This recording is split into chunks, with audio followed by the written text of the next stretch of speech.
রান্না পুজোর দিনকে দেখতেই পাচ্ছ সমস্ত সবজি আমি ধুয়ে নিয়েছিলাম, ধুয়ে একে একে কুটে নিয়েছি।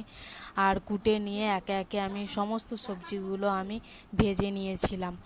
আর আমাদের কিন্তু যে মুসুর ডাল হয়, মুসুর ডাল তো নারকেল দিয়ে সকলের বাড়িতে হয়, কিন্তু আমাদের আবার নারকেল ডালের মধ্যে কালো কচু গাছের ডাঁটি দিয়ে রান্না করতে হয়। আর আমাদের একটা টক ছিল, সেটা হচ্ছে বেগুন আর কুমড়ো দিয়ে একটা টক আছে।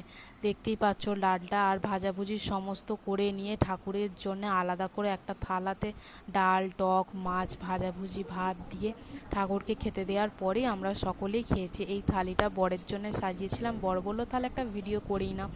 ভিডিও করে নিয়ে খুবই খিদে পেয়েছিল, কারণ তো রান্না করার আগে তো কোনো খেতে নেই, আর সেখানে রান্না করেই দুজনে খেয়ে নিয়েছিলাম।